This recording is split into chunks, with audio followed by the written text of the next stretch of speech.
and welcome back to Scarred for Life, the podcast where we open up old wounds by looking back at the films that scared us as kids. I'm Terry. And I'm Mary Beth. In each episode, our special guest brings with them a movie that traumatized them as a child. This week, our guest is writer, director, producer, and podcaster Joe Russo. And no, not the one from Marvel, the other Joe Russo, Horror's Joe Russo, the best Joe Russo. Welcome to the show. Thanks for having me, guys. I love that introduction. I had to do it. As they say. I just to get it out of the way, Dread Central wrote a lovely article the other day about one of my recent movies, and boy did I enjoy how much they played with the Joe Russo confusion, and in my favor. Hell yeah. Well, and Dread Central connected to Joe Russo because he is the producer / kind of co-host the Postmortem with Mick Garris podcast. And I actually don't know if I know the full story of how you met Mick and like how you guys got together. Oh yeah, I can tell that story. That's a good story. So I used to be a development executive. Oh, did you really? Yeah. Yep. So when I was a development executive at a small production company called Level 1 Entertainment, Mick came in for a meeting, and in the meeting he pitched us a spiritual successor for Masters of Horror called Nightmare Cinema. Yeah. And I was like, I love Masters of Horror. I love horror anthologies. I want to do this. What do I need to do this? And, you know, we had a whole kind of early life where we took it out as a TV series with my production company attached. It didn't happen in that iteration. But when I left being a development exec to go off on my own and explore writing and directing and producing independently, I took that project with me. And we found some money for the script. And then once we had the script, we found money for the movie. And while we were in pre-production for the movie, I went to a friend's housewarming party, and they had a friend there who happened to work for a company called Podcast One. And they were like, yeah, you know, if you ever have any ideas for podcasts, let us know. And, you know, I was familiar with Mick Garris's background, not just as a filmmaker, but before that, he had done, you know, all these interviews for the Z Channel. He had done a lot of classic behind-the-scenes segments for things like Gremlins and Goonies and The Thing. Mm-hmm. And then most recently, like in the early 2010s, he did a TV version of Postmortem. And all that stuff's available on his website, MickGarrisInterviews.com, if you want to go check it out and plug someone else. We'll put it in the description of the podcast. Hey, there you go. I love that. And, you know, so I basically was like, well, there's this guy I'm doing this movie with, and he's a great interviewer. I think he'd be really good at podcasting. And literally within 2 weeks of that conversation, we had sold the show. And we were like, within 3 months, we were up and running. Dang. Yeah. That's awesome. Wow. And then about 2 years into the show, when we were with Fangoria, they made the suggestion that we start doing interstitial episodes outside of just Mick interviewing people. And then we do Ask Mick Anything. And then that's how I became the pseudo co-host of the show, which has been fun because we've been doing that for like 5 years now, which is crazy. And the show's been on. We're in our 7th season. That's amazing. Yeah, we just won Podcast of the Year at the Rondo Awards, which is cool. Yay! That's so cool. So that's awesome, and how you got to meet Mick, and it sounds like that is very also much like mixed in with how you became a filmmaker, or like what on your own to be a filmmaker. So like what kind of inspired you to say, I'm going to go off on my own and do that? Because that's like a terrifying thing, I feel like. And so I'm curious what that inspiration point was for you. Well, so I moved out to Los Angeles in 2010 after a very short career in Arizona doing some production work. I went to Arizona State, got my film degree there. While I was finishing up there, worked on a bunch of different shows and movies that were coming through town because there was still a tax incentive. And then in 2010, the Republican Congress brilliantly got rid of the tax incentive, and all of the production work dried up. So I said to my wife, I was like, I need to go to Los Angeles if I'm going to have a career, and she said, that's fine, but until you find something stable, you're coming home every week. So I started driving back and forth between LA and Phoenix every week. Wait, yeah. What? How long is that drive? It's like 6.5 hours if there's no traffic. Whew. So it was more like coming home on a Friday night. It would be anywhere from like 8 to 10 hours. She loved it because when I would roll into Phoenix, I'd come in just in time to pick her up from the bar. So she loved it. It was great for her. That's amazing. I was her sober ride home before there was Uber. Hell yeah. But yeah, I mean, so when I got that job at Level 1 Entertainment, it was as the CEO's assistant. And then I worked my way up to development exec. So basically it was like, I didn't come to LA with any real connections. I didn't know anyone. My parents didn't know anyone. Like I come from like a pretty middle class family. So like, it was like I had the money that I saved in my bank account, and I knew no one, and I came out here and figured it out. And,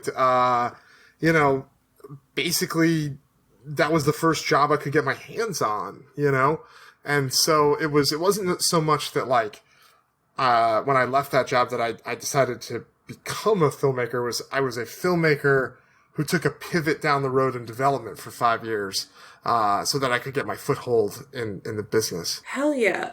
Well, that must have been so helpful in being in development than becoming a filmmaker. Like, I know how all of this works and can use that so much to your advantage. Yeah, and I think, I don't know if this is confidential or not, but like you and I have been talking about a project for a few months, and like, and I used my development skills to work with a writer that we both like on it, and I think this script came in pretty nicely, so like, I definitely learned a lot of chops at that job that have helped me in my producing side of things and also in my directing side of things. And then I think just as a writer, being very aware of what people like and don't like and how things need to read and flow. Like, I was reading so many scripts. Like, it's just the best way to get better at writing is to see what you think and like, what works on the page. So it was a great like period of my early career just because it allowed me to understand the film industry from, one side of the table, and then quietly at night I was writing away, and eventually, that started to carry my career forward. So you'd mentioned kind of like how you and Mick were shopping around Nightmare Cinema as like a TV series originally, and then eventually in 2018 it actually got made into a movie, which is amazing. So how did that feel like? Because it feels almost like a full circle moment. Yeah, it was the TV element was cool because we basically were just trying to shop Masters of Horror 2.0. We had an amazing list of directors that we basically had LOIs from. Letter of intent saying like we want to do the show, and like the list of filmmakers that had said yes was insane, and we met with all sorts of people around town. But the challenge with anthology historically is people don't think it makes money, so they are very afraid of doing it. And I think when they saw the list of filmmakers we had access to, the fear was, okay, like, we love a lot of these names. When we go to make the show, how many of them are actually going to be available? And are we going to end up with some of the names we're less excited about on this list? And so there was like a real, like, everyone was really excited about the prospect of it, but like we couldn't get anyone to really jump over the threshold. And that's when, when I left and I wanted to kind of reboot it and retool it, the thought was, well, if we do it as 5 shorts with 5 filmmakers, maybe that could serve as a proof of concept to be like, yes, we can get the directors that we like, and we can, and so that was kind of how like it shaped from TV to film. Okay. Yeah, I mean, when when I was on set, the first day, and I saw the production trucks and all the cars and stuff, like that was a real powerful moment, because it was like, wow, it went from literally a conversation I had with Nick in a conference room to like something that was employing hundreds of people. It was pretty special. My favorite short from that, by the way, is The Thing in the Woods by Alejandro. That is my favorite. That one, I remember sitting down, I got a screener of it, and I was sitting down to watch, and I was like, this is fucking nuts. I love it so much. Yeah. It was like the perfect way to kick off the movie. It really was. Yeah. It's so much fun. And it was really fun making that short too. It was like being at summer camp for a week. Yeah, I bet. Like it really was. Like we were out in the woods at this place that like rents them. It's like basically like a camp lodge that they lend out for shooting. But the cell phone signal doesn't work there. There's no cell phone signal. So we literally were like forced to talk to each other, which was, it's like normally when you go on a movie set, you see like everyone's on their iPhone and they're just swiping and scrolling and emailing and texting, but no, like none of that was happening. It was like, oh, like we're actually gonna like, be out here and be present with each other. It was kind of nice. I'm not gonna lie. That's amazing. It also sounds like the start of a horror movie. A little bit, yeah. It does also sound a little bit like the start of a horror movie. One other thing that's kind of interesting about that short, which is kind of fun if you go watch it again, is in the actual cabin, we weren't allowed to get any blood in it. So, if you go back and you look, like everything is very carefully staged so that there's no blood, and then whatever blood elements you are seeing are actually assets we shot later and were like VFX'd in. It's pretty wild. So it was a tough one. God. It was fun. Yeah. The creativity of indie filmmaking right there. Yeah, absolutely. Good Lord. But you were talking about like employing hundreds of people and like being on a film set. That kind of leads to talking about something that you've been working on a lot recently, which is you are a strike leader or a strike captain for the WGA strike, right? Yeah, I am. I'm a strike captain. Strike captain. Yes, that is the term. I'm a member of the Writers Guild of America, and as we record this, we are in our 5th week of a strike against the AMPTP, which is the association that represents all of the major studios and producers in town. So yeah, it's been an interesting month. Yeah, I can imagine. Yeah, how's it going? What's it like? Yeah, I just like how I see all the pictures and all the amazing signs, but like, what has that experience been like? This whole thing. Well, the signs have been kind of fun. People seem to be enjoying the ones that I'm putting out into the world, which is I saw the ones today with the Umbrella Corp, and I love that. I love your Stars shirt. Thanks, man. I'm literally wearing a Stars Raccoon City shirt. It was yeah. It was I couldn't go to the lot they were doing this at because I'm as a captain, I'm associated specifically with the CBS Television City lot by the Grove in LA. Oh, okay. So they were doing it, I think, at Universal, but they were doing like a video game day. So it was like come dress as like a video game character and whatnot. And so I had this shirt and I thought it would be funny. Since Umbrella is an evil corporation and you sure are. There are definitely some evil corporations that we're striking right now. So yeah. So yeah, it's been no, but it's been fun. I've kind of described it to people as weirdly, I'm going to circle back to this, but like shitty summer camp. Yeah, it's we're outside, we're in the sun, we're all wearing the same shirts, we're meeting new people, we're doing some chanting, We're doing some arts and crafts, making the signs. We're getting light exercise. It's shitty summer camp. Yeah, wow, it really is shitty summer camp, huh? It's shitty summer camp. But I will tell you, I've gotten to meet some amazing writers over the last few weeks. And being a regular at the lot allows them to be like, oh, I've seen that guy a couple times. Like he's a lead, he's a leader here. Like I should talk to him. So like I feel like that gives me like an air of, I don't know, consistency with the membership. So like, yeah, and it makes it just easier to strike up a conversation. So it's been good. I've made friends. I'm making friends. It is. I mean, not the best reason to make friends, but it's awesome. Like, literally, we had a long weekend, and one of the friends I made on the line, he and I were like, we didn't get to talk a lot this weekend. This week. We should hang out this weekend. And so my wife and I hung out with them over the weekend, even though I see these people every day.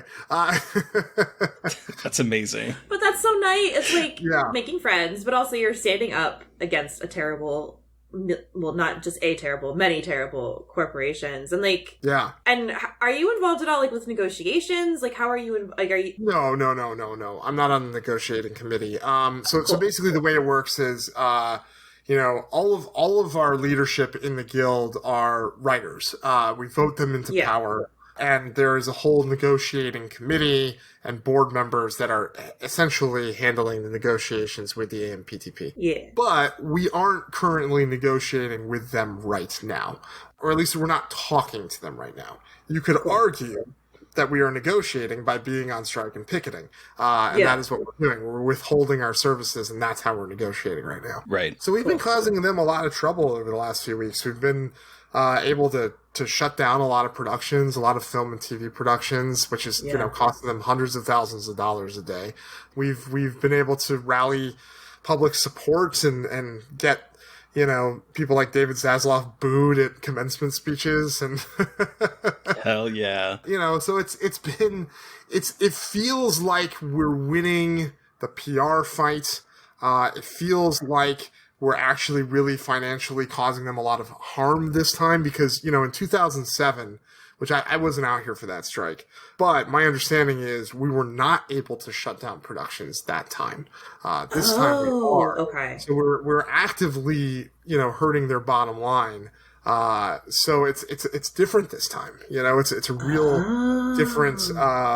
Just the battlefield feels different. And then I've learned just a lot about the politics of picketing, like what we can do and what we can't do. That's the thing to me. That's wild. Like the different, like such like minute rules and everything. Like there's a lot of rules. Yeah, no, like we have to keep our chanting and music playing and such at like a certain decibel volume, or they can like get us in trouble. We have to follow traffic laws. So like if the light changes, we have to stop marching and let cars pass through. Like, and then there's this whole the big to do is the studios can have this thing called a neutral gate. I'm doing air quotes over neutral gate. And the thing with neutral gate, sorry, this is so boring. Probably for your it's fascinating. It's fascinating. Very interested. I realize like this is like what excites me now. Is talking about neutral gate and labor laws. It's like this weird carve out in labor laws that studios can use to basically have a gate that they're like, okay, this is for like water bottle deliveries and food deliveries and UPS. Okay. The problem is, we know that they're using it for production purposes. So what we've been doing is we station writers outside of these neutral gates, and I have like so many photos of trucks on my phone right now that I need to dump into their Dropbox. But like we take photos of the trucks as they go in and out of the studio, and we give it to the Writers Guild legal department. And if we can prove that the gate is being used for production purposes, then it becomes tainted and we can picket it. So the exciting news it's so like espionage-y in a weird way. Yeah, it is. It reminds me a little bit of like medieval times when like, you'd have a castle surrounded and we'll let humanitarian aid in, but that's all that we're letting in. That's why I said it's like weirdly like excites me. So I got out of a movie screening for an upcoming postmortem episode. And I got a text from our gate captain, our gate coordinator. I'm the assistant gate coordinator. And he said, we broke it. We broke one of the neutral gates. And it was like the most exciting text message. It's like Game of Thrones. Yeah. Oh man! We broke the neutral gate. They were so pissed when we showed up with our picket signs to the neutral gate. So but what we did to break the gate was we surprised them. We sent writers at 5:00 in the morning to observe the neutral gate. And we caught all these people on the Young and the Restless soap opera coming in and out of the gate. No. And that was it. That was the and they were like, that is amazing. They were like, you're not supposed to be here. And we're like, we're neutral observers. We can be here whenever we want. That's fucking incredible. Wait, this is badass. Like, that is some badass behavior. Like, figuring out what time to go and catching them. Oh, yeah. Wow. Yeah. Yeah. I mean, terrible that this has to be done, and it's and it's like absolutely horrendous. But I also like see how hard these writers are fighting to get just like, but also see how hard the studios are fighting to not pay people proper wages. Like, is it what? It's just baffling. They've lost more money collectively in the 4 weeks of the strike than it would have taken to pay us. Of course. So it's like it's just so they're so obsessed with giving us the worst deal they possibly can that they'll literally just hemorrhage money to do it. It's disturbing. But look, we're fighting like the biggest, most powerful companies in the world, and right now we're winning. So, we're going to take them fucking down, man. Fuck yeah. Yeah. So for people that either aren't in like LA or the places where this is happening or aren't part of the WGA, what can like the rest of us do to help? Yeah. I mean, look, obviously just like if you're on social media, like tweeting at the studios, posting in support of the writers, telling them you want them to make us a fair deal. Obviously that helps a lot. I know a lot of people were like, oh, I'm going to boycott this or that or that. That doesn't necessarily like have a huge effect unless it's like a mass boycott, and like organizing that against any one of these services is going to be really challenging. We've cut off their supply of future scripts. And that in the long run, it might take a few weeks, but it will have a greater effect, a greater impact. But there are a lot of things that people are doing. Like one woman on Twitter has set up a fund where people can put money in, and she's buying different writers pizza every day. So you can donate that way. There's the WGA has a website. If you just Google like WGA strike.org, it'll come up, and on there you can there's like places you can make donations to different funds and things like that. That's something you could do. But like, and anything helps, and even if it's just, and if you are local, if you just want to come and pick up a picket sign and walk with us, you're welcome to too, so but it's been really, even down to just honking your horn makes a big difference, just knowing that we're seen and heard, keeps the morale up.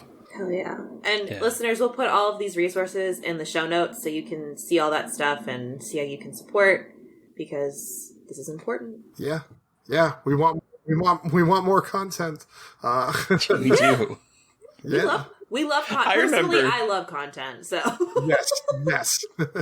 My biggest thing is I remember back when this happened the first. Well, it's not the first time, but when this happened back. When was it? The first time 2008? We were cognizant of it. Yes.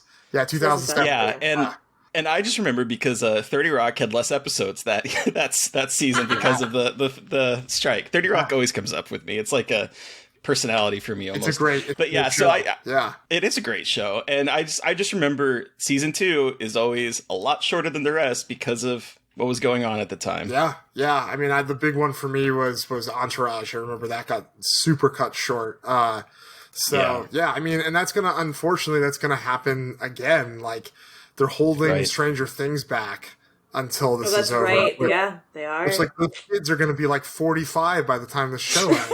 I know. They are. It's going to be worse than like, the Scream era high school kids, Oh my God. It's so bad. But, look, I think, but these are the things that we have to do to kind of force them back to the table. Like eventually, Yeah. Netflix shareholders are going to be like, what the fuck? Like that's our cash cow. Yep. That's how we fight. That's how we, if we can withhold these things, it sucks, and it sucks for the public to have these things withheld. But that's where the public needs to like show their support, is be like, exactly, fuck Netflix, I want my Stranger Things, Yeah. I want my Stranger Things. We want our Stranger Things. Just like kind of, we're changing the subject from the strike to kind of back to your own personal. It's like not a very easy transition, but I want to hear like your horror history, Joe. Like, how did you get introduced to horror and the genre? Weirdly, through a lot of just gateway horror when I was a kid. Okay. So my parents were very big into the holiday of Halloween. Okay. And before I was born, actually, they used to like throw a haunted house. They'd like build one for Halloween, like go all in. So cool. Oh, cool. They stopped doing it because someone in the neighborhood accused them of putting a razor blade in their candy. Oh, so like the police showed up. No. It was a thing. Yeah, it was that whole like 80s urban legend. Oh yeah, I remember that. Uh-huh.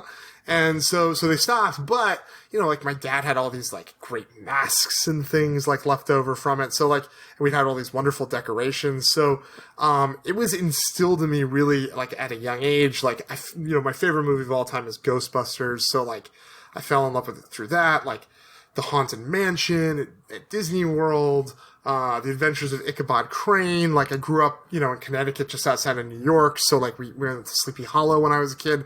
So like all of these things kind of, just built up with like this general interest in the space. But it wasn't really until I started going to a friend's house who was allowed to watch anything he wanted. And we'll talk about God bless those people. God bless them. Absolutely. And that's where I started seeing R-rated movies and going like, oh, wow, like there's a lot more to this than, Hocus Pocus and Ghostbusters. You know what I mean? Yeah. It's always fun when you're a kid and you see that threshold. Like you're used to growing up with one thing and then you realize that there's this whole other world out there. And it's like, I want to see that, but it's also horrifying. Yeah. No, and so basically from there, it was like once I got exposed to that stuff and then like once I was like officially allowed to start watching R-rated content, it was like horror grew up with me, and I happened to come of age, like my teenage years were very much the Scream years, Yep. There was a great horror renaissance happening. Scream had so many great references to movies. It was basically like, it was like a Rosetta Stone to like going back and finding cool movies, like, oh, what's the movie where E.T.'s mom and and the dog, right? Or the werewolf, the Howling, like, right? Like, or both of them, Cujo, right? So it's, Cujo too. It's like suddenly you found both of those titles, right? Then thank you, Scream, right? So, so Scream was like this weird Rosetta Stone for me to like go back and find all these horror movies that I had not had the chance to see. As I became more interested in the genre, I just found more and more and more, to consume. It was, I got a job at Hollywood Video. I worked at a video store. I might be like the last generation to do that. That's a little unfortunate, actually. I know, and it does feel like it's like a lost thing. Yeah, no, I do miss. I don't get nostalgic about a lot, but I do miss video stores. There's something primal about going in there, just looking at whatever's here, and you picking some movies. Well, and the problem too is eventually the aisle ends, right? The problem with Netflix and Hulu is you just can keep swiping forever. Yes. And literally until you die, you can keep swiping. But like at least like the video store had a finite amount of space. They sure did. But yeah, my first year in college, or second year in college when I was doing the video store thing, I was in a long distance relationship with my ex. And so I had plenty of time on my hands, so I would just take home the free movies I could rent from Hollywood Video, and I'd watch them and bring them back. And I just like mainlined horror movies at that point. Hell yeah.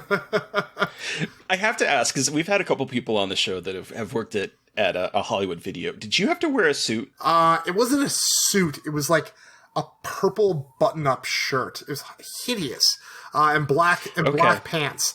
It was a horrible outfit. I'm starting to think that our franchise owners were the only ones that did this, because you would walk into Hollywood Video and everyone was wearing basically almost like a suit, a complete suit. Oh, wow. Working there. Oh my God. So I always have to ask, because I'm curious, because it was always weird when I would walk in there and everyone would be like stuffily dressed. It's possible that it was an earlier iteration thing. I mean, I probably worked at Hollywood Video around, I want to say like 04 to 06.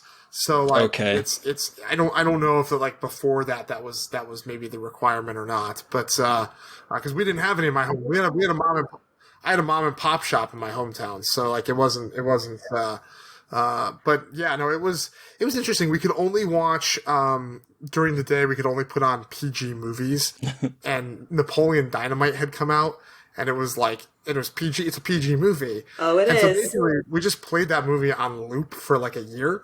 I couldn't watch it for a really long time because like I love that movie. I saw it 4 times in the theater, but like when you watch it that many times while working, it's like you just can't do it for a long time. So I had a long break, but when I returned to it during the pandemic, I was like, oh, this movie still fucking rocks. I haven't watched that movie in so long, but I love that movie. That movie is ridiculous. I've never seen it. You've never seen Napoleon Dynamite? Oh my God. Yeah.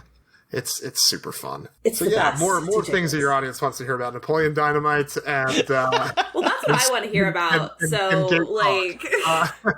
No, I'll tell you one last Hollywood Video story if you want to hear. You want to hear about how I quit? I would love to hear about how you quit. All right, it's a good story. So, hell yeah. So it was a Saturday night shift, which we were right by Arizona State. So it was like, we were like the busiest Hollywood Video in the area, you know? Okay. And we had just gotten this like new manager who had started like, I don't know, a month before. At the time, I was writing movie reviews for a website I had started with some friends and a college magazine, which actually allowed us to become accredited film critics, which is like a whole other side part of my history. Wow. And yeah, I know, surprise. Mary Beth is like, wait, what? You're a good writer, but I mean, now it's all making sense now. That's why all my puns on social media are pretty spot on. No, I got my other degrees in journalism, and I got a degree in media analysis and criticism. Hell yeah. There was no film program when I got to ASU, so that was my way in. Anyway, we had flyers that we would put out at Hollywood Video for the website, and our previous manager had like no issue with it. He loved it. He thought it was like super fun that like we were connecting with our base in that way and that they were reading our reviews. And this new manager did not like it. And I had literally like spent, I don't know, $50 printing out like a bunch of color flyers. And when I came in for my shift that day, I noticed that they weren't on the counter. And I was like, oh, where did the flyers go? And he's like, oh, I threw them out. And I was like, wait, what? Like, I don't care that, I don't care that you don't want them out, but just give them back to me. You threw them out. Right. I was like, that literally like cost like me pretty much the amount of money I'll make tonight to do that. And he was like, he kind of just like shrugged and was like, whatever. And it just, my blood boiled. So I took my badge off and I tossed it over at him and I was like, good luck. And I walked out the door. That's amazing. And I fucked off out of there and left him alone on a Saturday night. Oh, hell yeah. Hell yes. So what you're saying is you have been sticking it to the man for a long time and will not be taking... I guess so. I'm just like so anti-authoritarian. No, I knew... I had been studying to get my my personal training certificate at that point, so like I knew I had like a new job in the works, so I was probably going to quit within like a month or two of that anyway, but it still felt real good. I bet. You want to flick your name tag at him like that and just being able to be like, fuck you. That is like a movie moment. Not everyone gets a good moment like that. Yeah, it kind of felt like it. Like I literally tossed the thing at him and walked out. Flicked the match, turn around, walked while it explodes. Yes. Perfect. Hell yeah. Oh, man. Well, speaking of walls of explosions. Yeah. Wow. It's almost like you're a podcaster and that you know how to transit.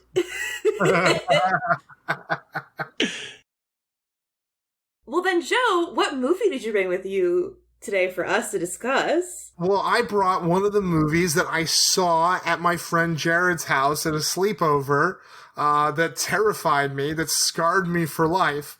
It is a little movie called Predator. Predator! The original 1987 Predator. And in this film, a team of commandos on a mission in a Central American jungle find themselves hunted by an extraterrestrial warrior. They sure do. Okay, so you kind of led a little bit with this that you saw it at a friend's house. So can you tell us your horror story? How old were you?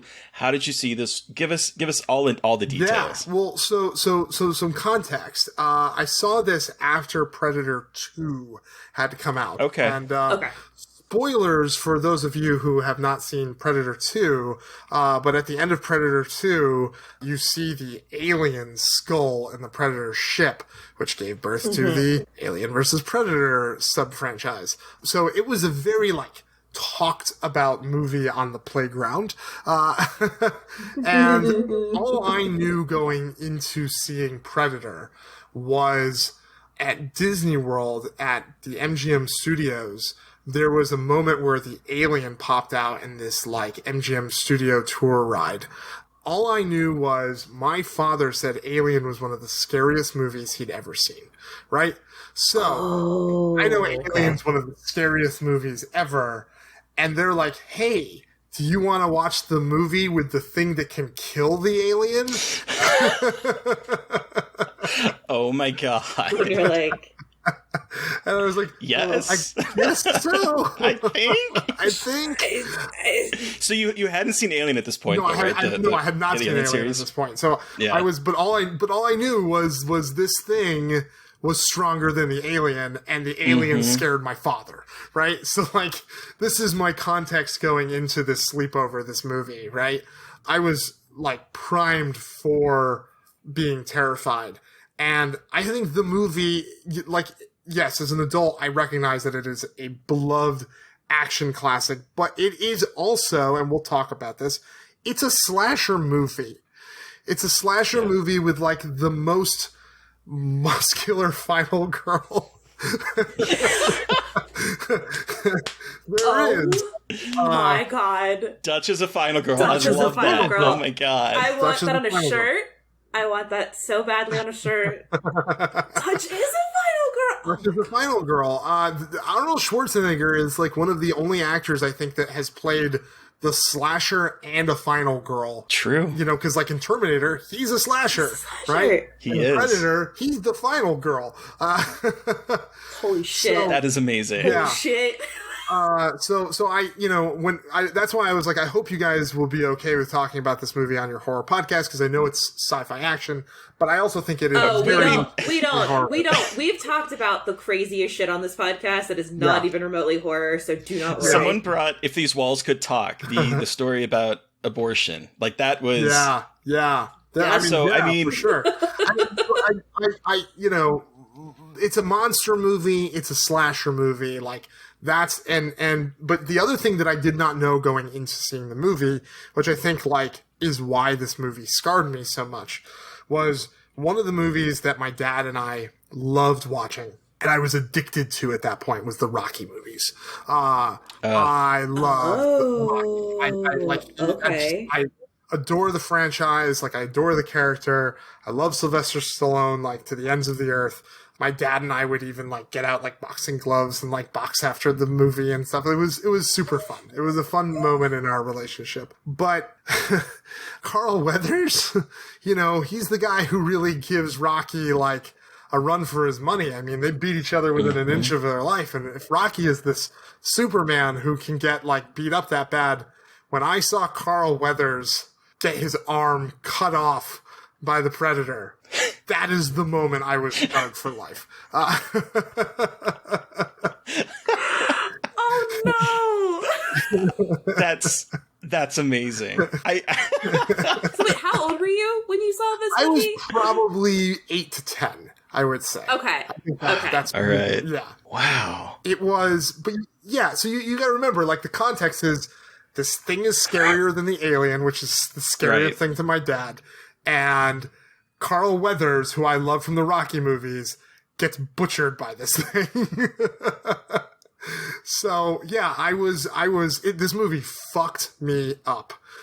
So wait, how did you react? Because you're with your friends. So like, what is the reaction at this point? Like, do you show it? Do you bottle it up? Like, what happened? Oh, I think it was bottled up. I think I was just sitting there in raw terror, like waiting to figure out how the fuck they're going to kill this thing. Because if Apollo Creed can't stop the Predator, Apollo Creed can't do it. What is going to stop the Predator? Now, I had very limited, experience with Arnold Schwarzenegger at this point.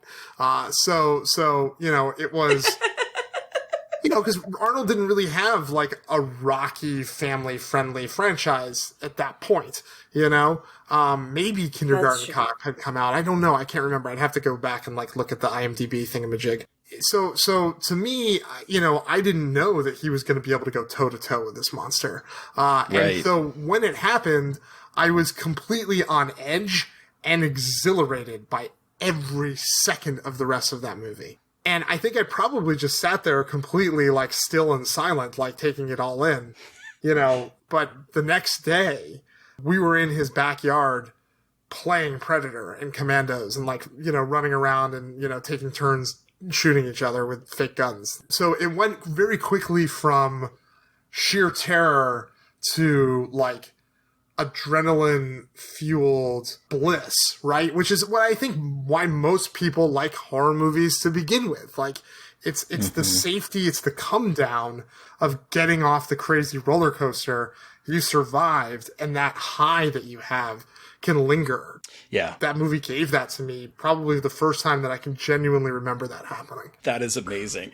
So what you're saying, though, also kind of reminds me of when I first saw this, because this one didn't scare me for some reason. Like, I had been, like, a huge Arnold Schwarzenegger fan. My dad loved fantasy, so I'd seen Conan the Destroyer, Conan the Barbarian. I'd seen all of those. I had seen Commando. That's like that's a different context. I feel like if I had that exactly going in, I might have had a different experience with the movie. Right. Whereas, like, I've never seen Rocky, so the fact that Apollo is in this didn't mean anything to me. Yeah. I just knew, oh, this is Arnold. He beats everyone up. He's gonna win the day. Yeah. And I just remember you talk about playing afterwards. My parents hated this movie for me because I think we were still in Alaska. I'm fairly certain I was still living in Alaska when I saw this. I would have been probably 9 or 10 whenever it came out on VHS. And I remember building a trench we lived up against, like, a forest, and there was, like, this hill, and I built a trench and I filled it up with water and I made it muddy, and then I dove in there and covered myself with mud because I wouldn't be killed by the Predator that way. And so I was dragging myself through my parents' backyard just soaked in mud. Oh my god. And my parents were like, what the hell are you doing? They were so angry at me. Wait, so it's because of this movie. So I was like, this is how. So you had seen Predator and were doing that. It wasn't, you had already seen it? And you're okay. No, I'd seen it. Yeah. No, I remember to watch this movie and thinking that it was kind of boring for the first half and then really exciting for the last half. Was my memory of this film. Oh my god. I would drag myself through the mud and cover it on because Now see, if I was a parent and my child was running around covering himself in mud, I would hate this movie too. Yeah. Seriously.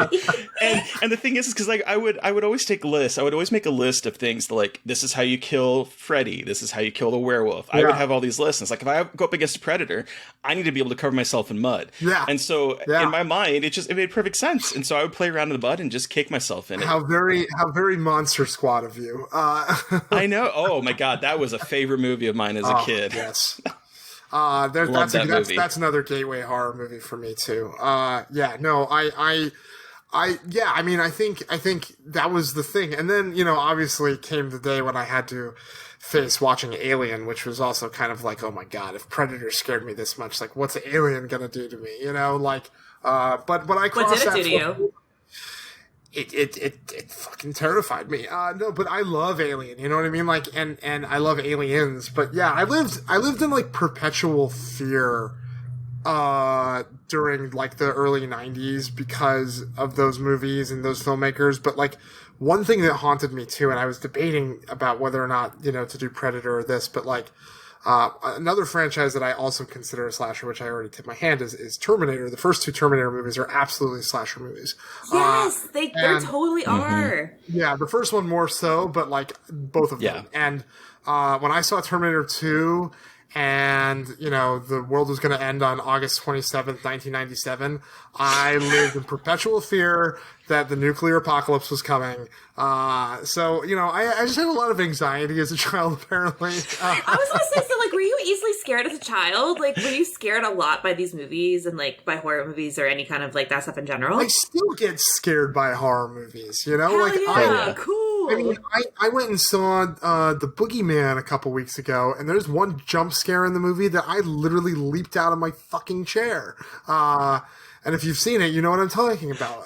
So I still get like a good horror movie if it can still suck me in and scare the shit out of me. But I think that's also why like I maybe, well versed at like crafting scares on the page and crafting them on the screen is I know what scares me. I have a good understanding of what scares me.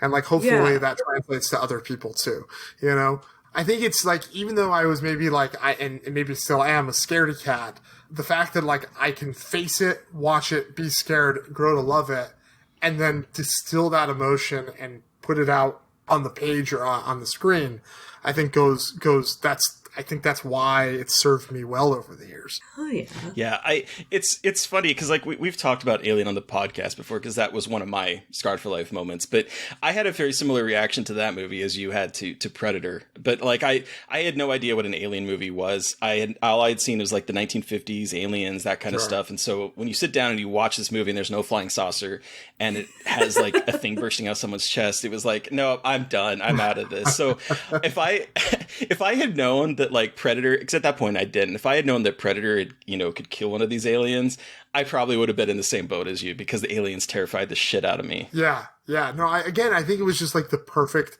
confluence of setup for me.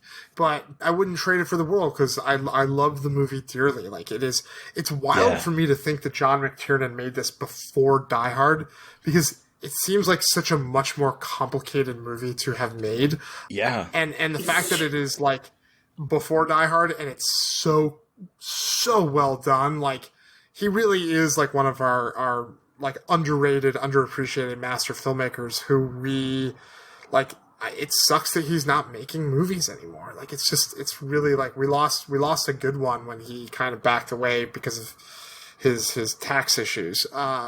But I mean, seriously though, I mean, it's like what a run. Like, I mean, Die Hard and Predator and Hunt for Red October. Yeah. God, I don't think I realized Action how, Hero. Like he really did have an incredible like action run. Yeah, wow. No, he was like one of our best. So I say like he's dead, he's not, but he's someone that I kind of wish was still making movies because he really, honestly, like with Predator and Die Hard, he really like set like templates for what those future action movies and sci-fi action movies could and should be. It's also wild to me that this movie came out around the same time as Aliens because Aliens came out I think in '86, and so the fact that we get that 1-2 punch of action sci-fi in the '80s is like perfect. What a perfect 1-2 punch. Yeah, absolutely. And Aliens is another like wonderfully perfect movie too. And also really scary. Yeah. Aliens is also really scary. So yeah, I'm a big scaredy cat. That's what we've learned on Scarred for Life. Hell yeah. No, but I love that because I feel like with horror filmmakers, it's so easy to get jaded of being scared of things. So it's nice. I don't know why there's so many fellow horror filmmakers who are like, oh, that didn't scare me, and blah, blah, blah, blah, blah. I'm like, no, I want to go be scared. I want to get sucked. Me too. Oh, the worst is when they're like, I hate jump scares. I'm like, I love jump scares. I'm like, I want to go to the movie theater and like jump around like a jumping bean. Like I don't want to be sat in my seat bored, you know? Like yeah. Make me fucking jump, and I will love your movie. Exactly. I love good jump scares. I love good jump scares. Yeah, honestly, even a cheap jump scare will make me laugh afterwards too. You know what I mean? Like, so it's that's that. I guess that's what I mean. It's like I want to go feel visceral emotions. You know, like I'm not someone who gets like mad that they physically got me. I feel like genuinely. Oh yeah, never. I'm always like, well played. Yeah. Well fucking played. Yeah. Oh, you got me with the fucking cat again. You got me with the cat again. Cat. Like always with the fucking cats. Always with the fucking cats. Yeah. So, Mary Beth, when did you first see this movie? I'm curious. So, I first saw this movie, my dad showed it to me. It was like, I think we did a double feature. It was, so I saw my dad on the weekends, because child of divorce, etc. And he would rent, like, we would always rent horror movies, and I think we did an Alien one weekend and Predator the next, because Alien versus Predator was coming out, and he wanted me to be caught up with everything. So he wanted to make sure, like, I knew what these movies were. Nice. And so I cannot remember which one we watched first, for the life of me. I cannot remember which one we watched first. I do remember liking Alien better, because I liked outer space stuff and the monster. Yeah. Yeah. And I also think there was just way too many, like, very sweaty, muscly men rolling around in the woods together. And I think I was, like, a little bit, as a young child, not quite understanding what was going, like, just, it's so homoerotic now when you watch it. I'm sorry. It's just, like, the sweat beads dripping down people's chests, and, like, everyone's muscles are out, and everyone is just, like, so wet and damp, and it's just... In their defense, they were in, like, 100-degree weather. Like, it wasn't... Absolutely. But it sat there, and they made them look so wet, and they're all so naked. Not naked, but, like, bare. And it was just, I think I was just like, what I the get hell it. I mean, and the workout on? routine they were doing was insane. They were getting up, running an hour in the morning, lifting weights, shooting all day, running for another hour, lifting weights, eating dinner, go to bed. So yeah, there was a reason. They were in boot camp. They were in boot camp. Yeah, they totally were. Oh my god, I could not. Arnold's arms. I couldn't. I know. I felt very. I was like, I'm no better than a man. Objectifying these male bodies. I'm just like, everyone is just very muscular, and it's very hard to not look at it. But when I first saw this, I had a similar reaction of being like, what is, like, is this just another war movie my dad is showing me? But then it kicks up with, like, we get the heat vision, but it doesn't kick in for almost an hour into the movies when we really see our Predator. Yeah, that's, like, one of the things that fascinates me about the movie. It's like, I really do enjoy a good movie that, like, pivots like that. Like it feels like it's going to be one thing and it becomes another. But I think that first like third of the movie is super important, because, you know, it's basically saying, like, these guys are the best of the best. They can kill human beings better than anyone can kill human beings, so that when the Predator starts taking them out so easily, one by one, you really do get that, like, oh fuck, like, I thought they were the best, like, this thing's the best. You know what I mean? Like, it really it's pretty amazing. You know, one thing about the title that I always thought was, like, an interesting thing, because we started calling this creature the Predator, right? Like, based on, because of the title. But in the original marketing campaign, if you go back and you look at the movie, it was actually Arnold had to become the Predator to take this thing out. That was what the title originally was leaning towards. Arnold, Predator. And turning this thing into his prey, not the other way around. But it's just a funny, like, pop culture misnomer. It's kind of like Frankenstein's monster, you know?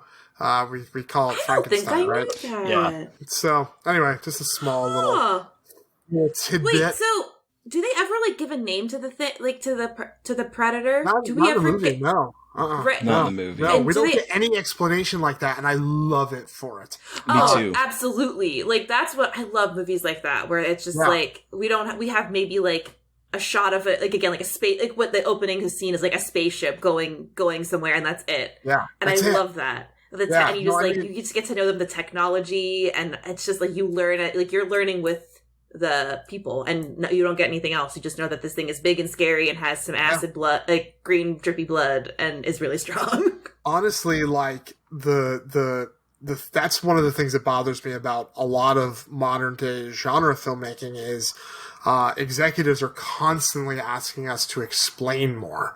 What is the law? What are the rules? Yep. How does this work? Why does it work? And it's like, okay, I understand you want to know those things because you want to be able to tell your boss when they watch the movie and ask you this question. But, like, it doesn't necessarily have to be in the movie. And sometimes it leaves you with, like, you can develop your own headcanon with it, you know? And, which I think was, like, why it was so fun when Predator 2 had the alien skull in their ship. It was like, oh my God, never in my wildest dreams would I have, you know, like... But if they had, like, outlined a bunch of rules at the beginning of the first movie, could they have done that still? I don't know. You know, like, but it's just one of those things where it's like, you know, if we over-explain horror, I think it becomes, if you can understand what's happening too much, it's not fun anymore. No, exactly. And actually, I kind of wish they didn't start with in space and they just left it. Like when I was rewatching it last night, I was like, ooh, I kind of, if I was doing this, I kind of would just cut that off and not have that and not give anyone any indication that there's something supernatural or something extraterrestrial hunting them, because for the most part in the beginning, it's just, you know, men going on a rescue mission to save people, and you start to see little things that are weird, like that, and there's so that dramatic irony where it's like, oh, we know that there's something in the forest with them, but they don't. Where you see like the bodies that have been skinned and everything, but like I do love that it is sort of, we don't know what this is. We're learning as these people are learning and being killed off. Yeah. And I love that in a movie, that kind of mystery. And as you said, when it ends, you know nothing more. You know nothing about this creature. We just know that Arnold basically survived like within an inch of his life, you know? Yeah. And honestly, that's why that climax is so thrilling. The thing that I always seem to forget when I watch the movie, especially because that climax is so intense, is when it fades to black and then it fades up on sitcom credits. Oh my gosh, I saw you tweeting about this last night and I literally made a note. Telling me about this. I was dying. I always forget that, like, it's like, and then like the funniest part about this, like other than the fact that it just exists in general, is like clearly they shot footage for this. They shot them like all of the actors winking at the camera or like toasting with a flask. And then it cuts to Arnold and it's just a clip from the movie. Like why didn't they get him to do that? Like, he was like, if you saw the behind the scenes photos of him on this movie, he's having a fucking ball. He's got like women draped all over him. He's got a cigar in every freaking photo. Like he's having a ball making this movie. Where's his funny little end credit thing? Oh my God. I don't know. Anyway, I literally want someone to like cut that to like Full House music or something. Because it's like on the internet. People were tweeting at me all night. Like, oh really? Like, oh, yeah, no, there's a bunch of them. There's Cheers. There's Full House. There's Friends. It's great. There's so much good content. Like I really encourage people to go find it because it's like, God bless the internet sometimes. Yeah. That's hilarious because that literally, I'm watching it and it ends with the sad trumpet playing and they're, you know, riding off into the darkness and like, that's a good ending. And then all of a sudden it's like, cheers. It's so funny. It's so funny to me. Yeah. But I mean, that's like the 80s though. Yeah. Well, and like, it's also very 80s to have Arnold at the end, like pose like this, like America, fuck yeah. Even though Arnold is not American. I'm like, America, fuck yeah with Arnold, but Arnold is so obviously not like American, but he's very adopted American, yeah. Because he's so, it's like that hyper mask thing of space, especially of like Reagan era. I'm getting political here with the Reagan era politics of this time. Like this movie is dripping in that hyper masculinity because dripping is being used purposefully here. Uh-huh. Well, and again, like, they're going to get the gorillas in the Central America. Like, it has that that 80s vibe of, like, hyper masculine figures going to save people and, like, ultimately winning. And again, it's still bleak in the fact that, you know, his entire squad gets absolutely decimated. But that when he's just posing when the helicopter arrives after you see, like, the mushroom cloud in the back, it's just like... I know. Hands on his hips, yeah. It's beautiful. What I do love, though, and I don't know if this is intentional or not, but like I do think, because I remember thinking about this movie again when Prey came out last year, and everyone was all up in arms about, not everyone, there was a certain contingent of the horror populace that was so up in arms that this young woman could go toe to toe with the Predator, or I don't even know what their name is that they gave to him post the movie. Predator. But anyway, but what I think is interesting is watching this now and watching this movie, it's not his strength that gets him in the end. In fact, all of these big beefy men are killed because they think that they're strong, they can kill anything. Yeah. But it's only because of setting up traps and trying to outsmart the creature at his own game that he's able to actually kill it. And that's the same thing that happens in Prey. Yeah. But it's not the fact that he's this big muscular guy, it's the fact that he managed to discover that mud, you know, he's learning with the alien and trying to figure out ways to outsmart the alien at his own game. And I think that that's something that is overlooked in this movie because it is filled with such huge bodybuilder physiques. Yeah. Yeah. Can I just tell you, I absolutely loved and adored Prey. Like, it was one of my favorite movies from last year, and I was so freaking lucky. I got to see it in like one of the 2 or 3 theatrical screenings it had. Jealous. Beyond Fest had 2 screenings, 2 of them.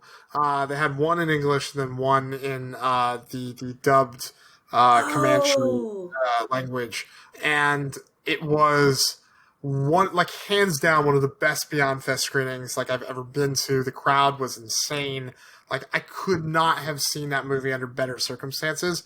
I left like on a cinematic high. It was awesome, and I wish more people had gotten to see it that way, because that movie fucking rocked on the big screen. I can fucking imagine. I'm jealous. I would have loved to have seen it.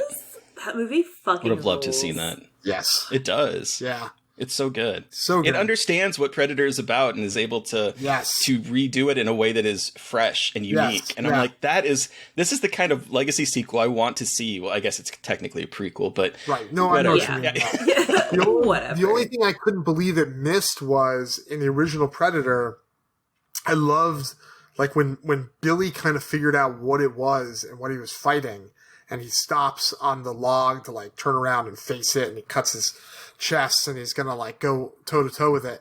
I wish there was some connective tissue to, like, you know, the lore of the Native Americans, like passing it down, and like Billy. I don't know. There was something they could do there to like connect that moment to Prey, and I kind of wished it was there more so than like the gun from Predator 2. The gun from 2.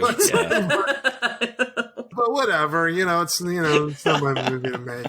But I really did like it, and I thought it was other than me having my own headcanon, it was great.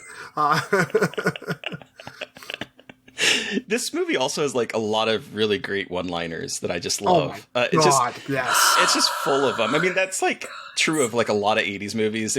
Everyone loved using those one-liners, and Arnold was kind of the king of saying them, right? Yeah. Like, he just, I'll be back, or all of it. But you're one ugly motherfucker. When he first takes, when the Predator first takes off, like, you have the mask and the reveal. I remember when I was younger being so excited Which we love by a that. reveal. I loved that. I was so excited. I'm like, oh my god, it's really creepy. And I was like, that was very exciting to me. But yeah, you are one ugly motherfucker, just shaking his head. Get to the chopper. I mean, Stick around's a good one. I do have when he's like killing all of them and giving quips as he like off some of the people in the Shane camp. Black's it's just like, got some amazing jokes. Jesse Ventura has some great ones. This movie has 2 governors in it, 2 United States governors. Let's not forget that. Oh my god, it does! Wow. Yeah. So it's a really special movie on so many levels. It is certainly an action movie from the 80s, and I love that so much about this movie. But it's also got sci-fi and it's got horror. It's like, it really is a movie that just like, it's the Venn diagram of my personality right there in the center. I will also say, though, remember how I was saying, like, oh, it's so homoerotic, and like everyone's like, all the men are very hot. But also, so last year at my birthday, they put on Predator. I barely watched it, but they put Predator on the TV. And all I could hear were a great deal of my female friends going, you know what? The Predator is really hot. And it has become now a joke to the point that my husband is drawing like fanfic of Predator for our friend because she talks about how hot the Predator is now. And now she's like drawing. I mean, look, he's ripped. He's ripped, and it's just Predator very... and Prey, both in and out of costume. That is funny. You know that design almost didn't make it in the movie, right? Like, famously. Oh, really? No, I did not know I don't think I did actually know that. Yeah, no, there was a whole other design, and like even the shape of the creature was different. A lot of the design work that was originally going to be used and did not work and got thrown out actually ended up in Pumpkinhead. It had that, like, the legs in Pumpkinhead. They tried to do that in the jungle, and it did not work at all. Wow. So they shot... I did know that they had Jean-Claude initially as the Predator. Yeah, he was in this, like, red suit. He looked like a giant lobster running around in the trees. And basically what happened was they shot the whole movie, and they had cut a lot of it together, and the studio saw it, and they were like, this movie really works, except for this thing. So they gave them a bunch more money. Stan Winston came in and redesigned the entire creature. James Cameron gave him the idea for the mandibles, and away they went. Whoa! I did not know that. So good. Yeah. So this movie almost did not work. This movie almost did not become part of popular culture. And also, I would just like to say that, like, if I had to add more Venn diagram circles on it, it's like, I said earlier I was a personal trainer, so it's like weightlifting goes in there. And then, like, also pro wrestling is another one of my hobbies. So it's like literally this movie has all of that stuff. I was going to say, it's this everything. Really is incredible conflict, like, convergence of all of your interests. This is what I would call a Joe Russo movie. Like, describe your personality in one movie. Predator. Yeah. So now that, so the initial reason you were scared about this movie was because this was a creature that could kill the alien, which terrified your dad. Yes. Now that you've seen probably all of the Aliens and probably most, if not all, the Predator movies, who would win? I'm curious. Oh, I still think Predator kills an alien. Okay. Yeah. Okay. I still think so. The alien creatures are very hard to kill, and they're very dangerous, obviously. But I mean, a predator is just going to keep poking and prodding and finding a way to kill you eventually, right? I mean, if I remember correctly, I feel like it's been a long time since I've watched the Alien versus Predator movies. I feel like the Predators are always kind of framed as the good guys to the aliens. They are. Right? I watched the Alien versus Predator recently because I love Alien versus Predator. I love that movie. I don't care. It's great, but the Predators are always the good guy. I'm a big Paul W.S. Anderson apologist. So I am the biggest Paul W.S. Anderson apologist. I love Paul W.S. Anderson with every fiber of my being. And that's one of the reasons why I love Alien vs. Predator. That's I love you for that. I will go to the mat for Mortal Kombat and Event Horizon and Death Race. Anyway. See, and I grew up with like getting into comic books because of Alien and Predator and AVP. Like somewhere in my house, I have like a whole run of those Alien versus Predator comics and the Alien comics and the Predator comics. They started making like books with Alien lore, and I think they did a couple that were crossovers that I would read constantly in the early 90s. But that was this movie and Alien are the reasons I got into enjoying comic books, was because I went to a comic book store and saw the Alien versus Predator and the Alien comics and Predator, and I just had to have them. Oh, I don't think I knew that. comics came way before the movie did. Yeah, there's also a really great short film from like when I was like maybe late high school, early college, called Batman Dead End, where Batman is in like a dark alley with the Joker, and then like at the end of it, like predators show up. It's pretty awesome. I love properties that just like add another property at the end, like a horror property, especially. No, well, they even did a Batman versus Predator series. They did. Did they really? So it was a rip on that. Yeah. That's fucking incredible. Yeah, it was a good short. I remember like it just blew my mind. So yeah, look, I if I had to rank the Predator movies, it would probably be Predator, Prey, and then Predator 2, and then the other ones kind of maybe on an equal footing. But I think there's more good Predator movies than there are Alien movies. Oh, interesting. Okay. Wow. Sorry. Wow. All right. Really? I honestly cannot have an opinion because I've only seen Predator 1, 2, and Predators. Yeah. Outside of like the AVP, the first one, which I didn't care for.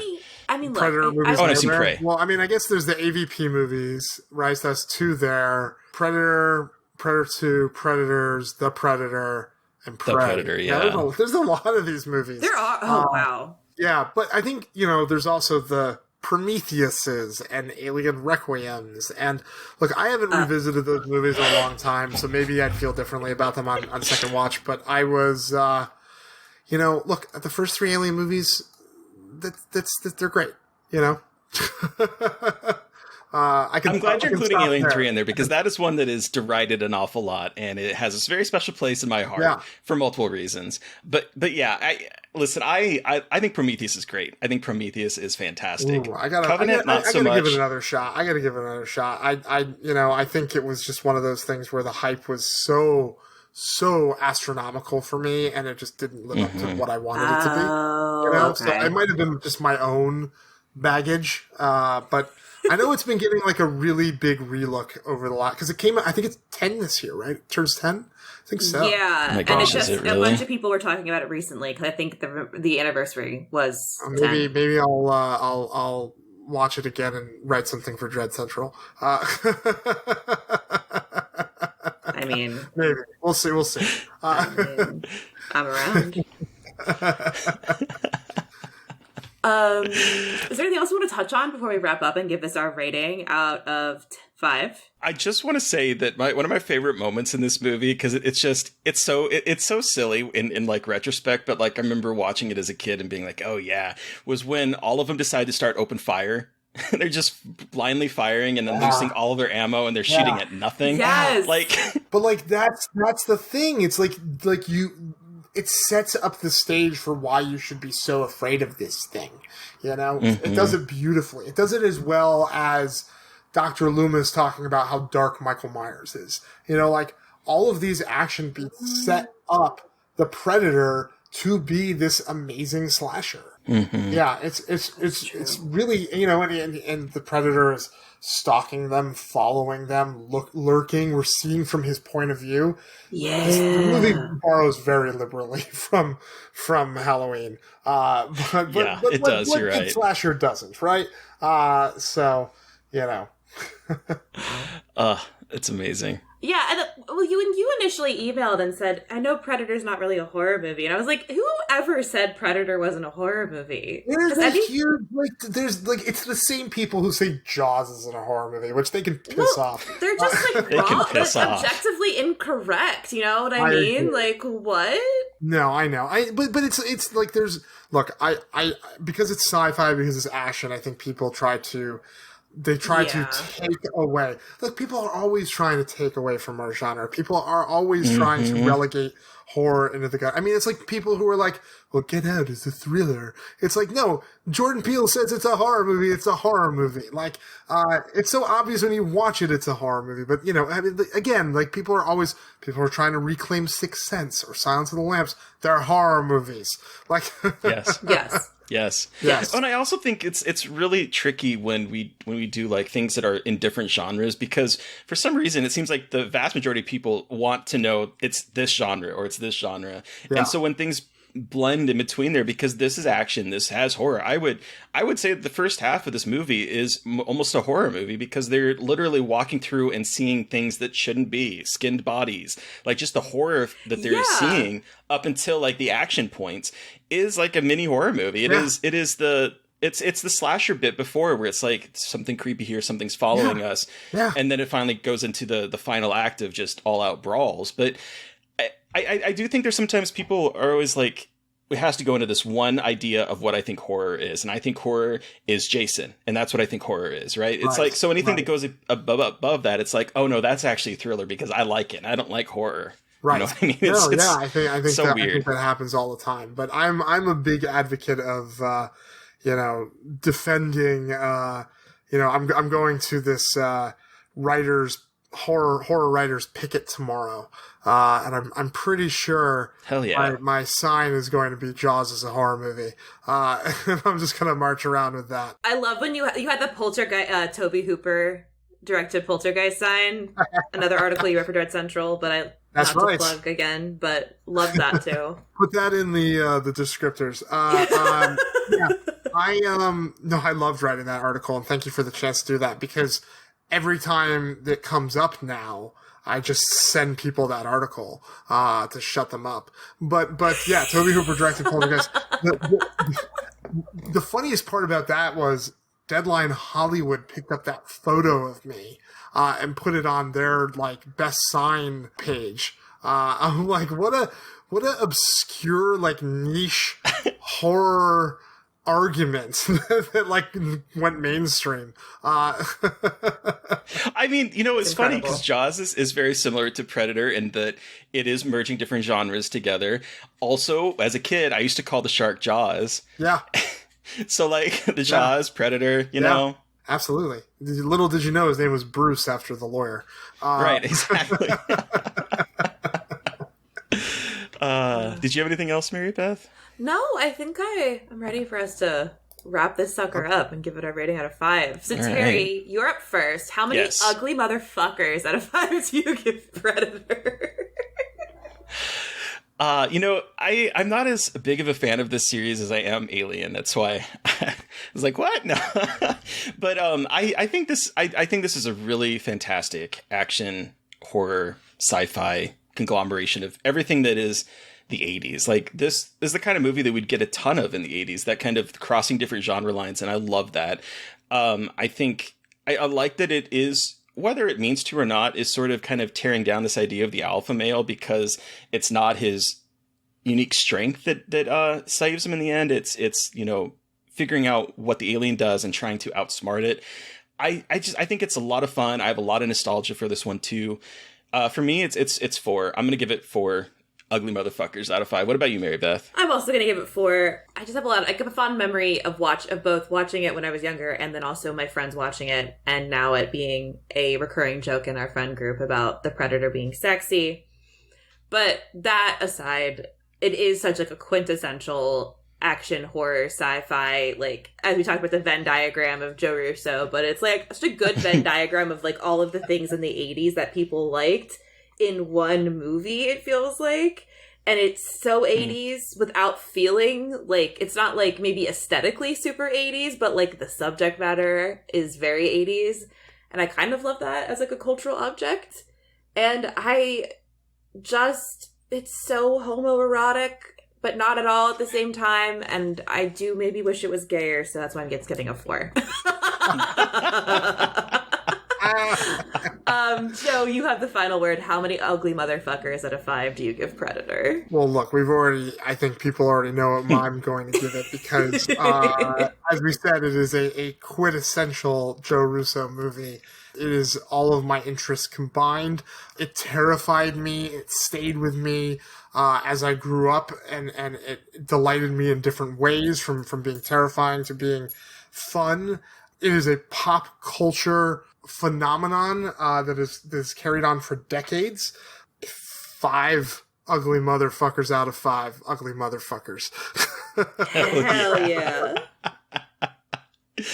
Well, thank you so much, Joe, for joining us and talking about Predator. Where can listeners find you, and what do you have coming up that you can share or talk about? Yeah, they can find me on the social medias. I'm at Joe Russo Tweets on Twitters, and I'm at Joe Russo Graham on Instagram.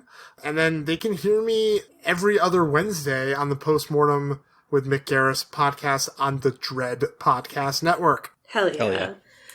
So listeners, you've heard from us. We want to hear from you. What was your experience with Predator? You can let us know by sending us an email at scarredforlifepodcast@gmail.com, or you can reach out to us directly on Twitter. I am at MB McAndrews. And I'm at Gaily Dreadful. And of course, don't forget to follow the podcast on Twitter at Scarred Podcast. And please don't forget to review, rate, and subscribe. And if you want to help support us, we do have a Patreon. Thank you to Eric Power for our artwork. Thank you to Sean Keller for our music. Thank you everyone for listening. Please stay safe out there. Most importantly, stay creepy. And until next time.